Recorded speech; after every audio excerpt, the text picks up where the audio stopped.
Ratusan warga yang mengatasnamakan Forum Masyarakat Tanah Mas Bersatu melakukan aksi damai di Simpang Talangbulu, Kelurahan Tanah Emas, Kecamatan Talang Kelapa, Banyuasin pada Rabu 9 Agustus 2023 sekitar pukul 9.20 waktu Indonesia Barat.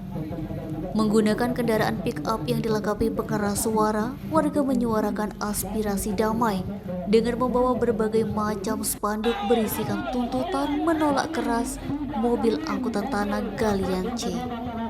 Aksi damai yang dikawal oleh anggota Polsek Talang Kelapa, anggota TNI dan juga Satpol PP berlangsung aman dan tertib.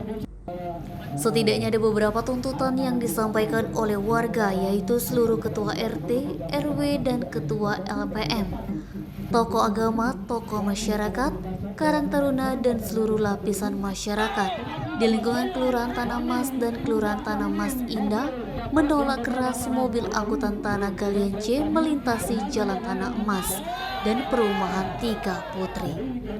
Melintasi mobil tersebut karena mengganggu kenyamanan dan aktivitas warga, sehingga sangat membahayakan seperti ibu-ibu dan anak-anak sekolah takut menyeberang serta debu berterbangan. Selanjutnya, akibat dilalui angkutan truk tanah galian C itu menyebabkan banyak jalan menjadi rusak.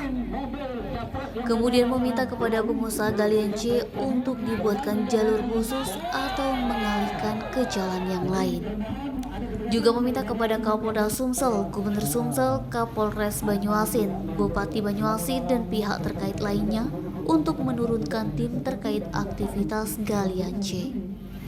Usai sampaikan aspirasi langsung ditindaklanjuti dan direspon oleh Kepala Bidang LLAJ Bapak Darsa. Segera mungkin akan dipasang rambu-rambu untuk truk dilarang lewat. Tentunya ada spanduk-spanduk sehingga dapat ditindak oleh pihak kepolisian. Akdang Sumik.co melaporkan.